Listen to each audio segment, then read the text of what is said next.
Hi everyone, and welcome to 143 Handmade. This is Liz. So, I fussy cut this piece out. It just, the horses were just so well framed up on this particular piece. I mean, obviously not all of them, but these two were. I just had to fussy cut those out. So that's where we're going to start today. If this is your first time joining us, this is a series. This is block number 10 on what I call my Crazy Us quilts, because they're just scraps from our various things through life that I turn into blankets for us. So this is block number 10. Oops, I forgot to check off block number 9 last time, so this is block number 10. I'm gonna go ahead and check it off now. And so there's a whole playlist showing, this is just my process on how I create these quilts, blankets. Some people will call them quilts, some people won't, because I don't use batting. I don't add a liner. So, but this is my process, and here we go. There are a million different ways to do this, and I am not perfect. I'm not here to teach you to sew.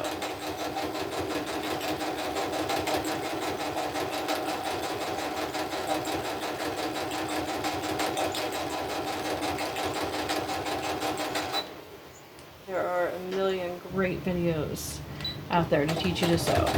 This is just me teaching you, sharing with you my process on how I do this type of blanket. So, where did my scissors go? Those are my pinking shears. That's my rotary cutter. Where did the scissors go?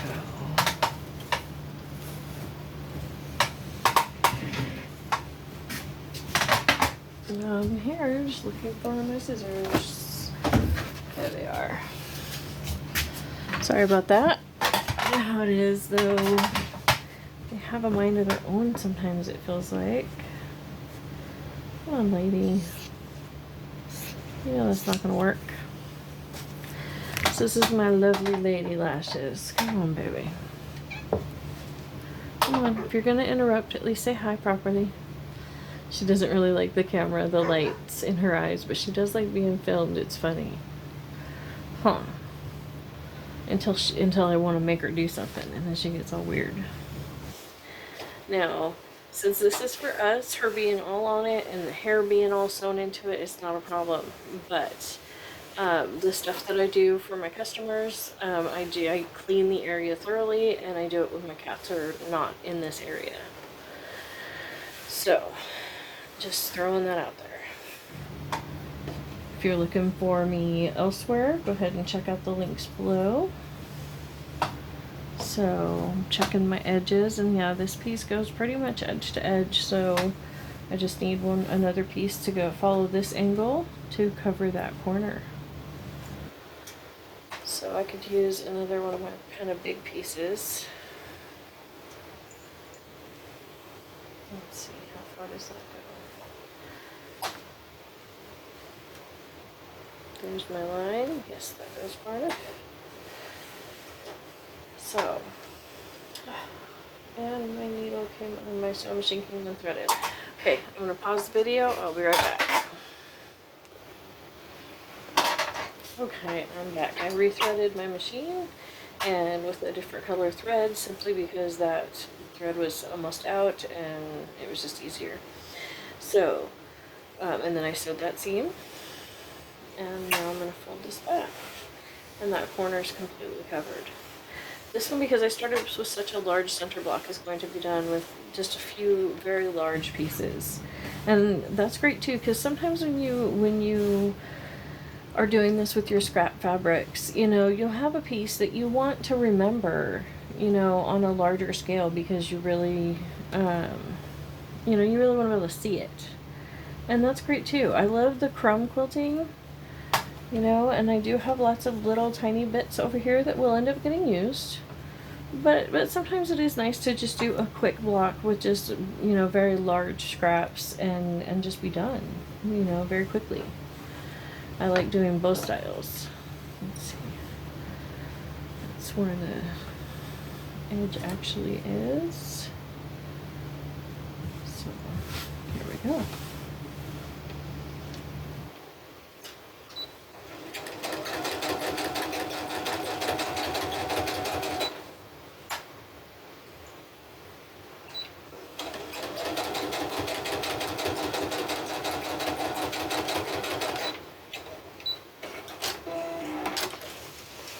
So because it is such a large piece, I am going to go ahead and trim this down. Drop the little fabric on the ground. I'm going to get it picked up. You might be able to hear one of the dogs scratching on the door. But if you're wondering what that funny noise is, it's totally fine. So let's see, we have black on the top, so I kind of don't want to do black on the bottom, even though I do have a good big piece of that. Here, we can do this. I have a good big piece of this gray, almost looks like thunderclouds type thing. Type print, it's a flannel. So in this one block I've got the fleece, and this is the Luxe fleece or something like that, one of those like $high ones. And this is some high dollar cotton. This is some random miscellaneous that I have no idea what it is, but I got for super cheap at my secondhand store. And this is a piece of thinner but still good quality cotton, and then this is a piece of flannel. So feel free, you know, to play with your scraps and incorporate all kinds of different materials in something of this sort. You know, do not feel like you have to stick to one type of fabric. That's one of the key points of most crazy quilts, is that they in fact do not stick to one type of fabric, that they incorporate a wide range of fabrics.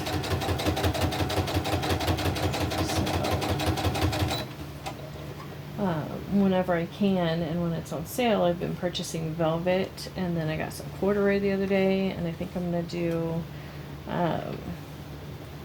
velvet and corduroy crazy quilts. But I don't know, that's on the back burner. That was a random thought.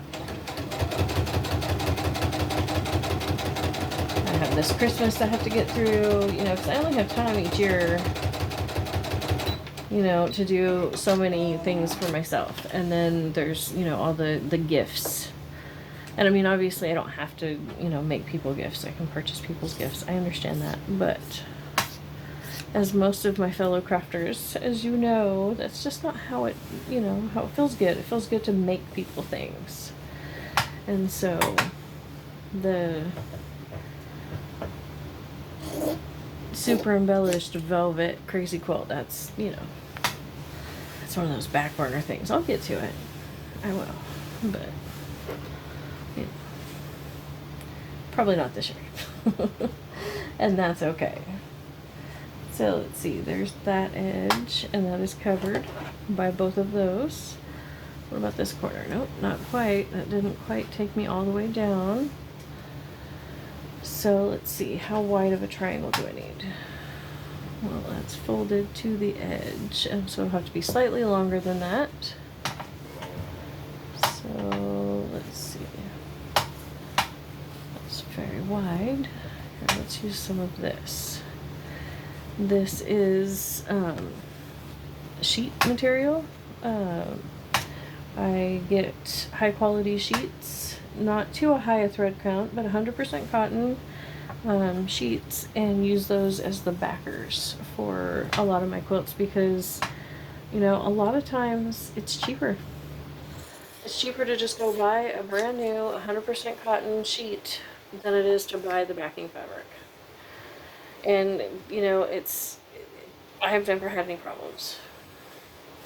So that's just another little tip from me to you. And this is the cut off bits of what's the quilt that I just finished for my niece.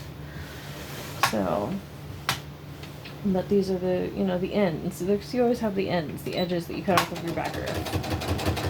So,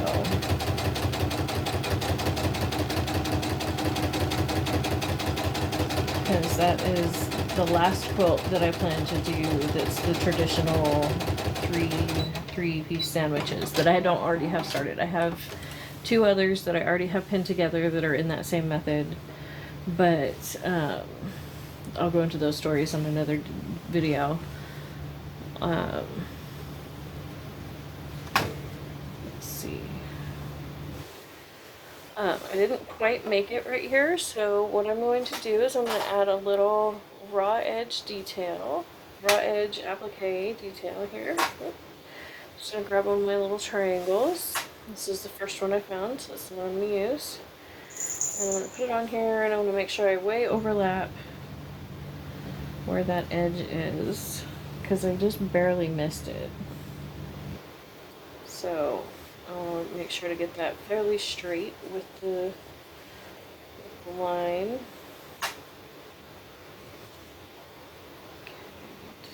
Push it like that. There we go. And then all I'm going to do is I just laid it on top. And now I'm going to stitch a straight stitch just right on top.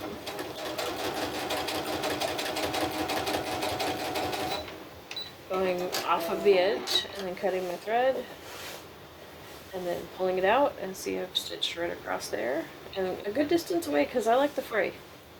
I do. And then I'm going to put it in the same position and come down this side.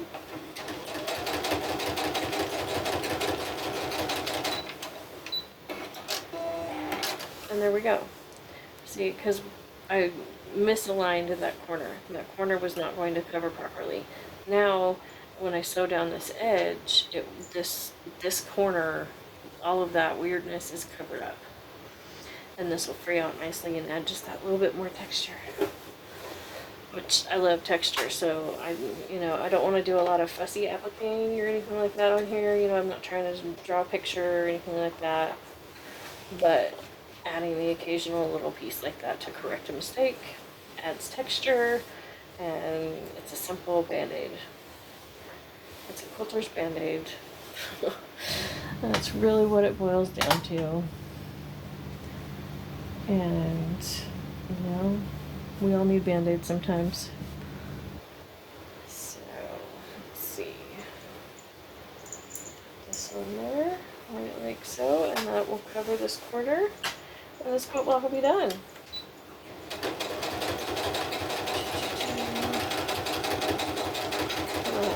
Don't forget to check out my links below if you are interested in finding me elsewhere. I try to include all my links on all my videos. So yeah, there we go. And now I'm going to flip it over and run around and do my stay stitch, basting stitch, whatever you want to call it. And really, my thread came on, my machine came unthreaded earlier too. Is that this video or last video? I don't know. I'm doing a couple of these in a row, so I'm not sure. I mean, they're gonna, you know, go out on different days, but there we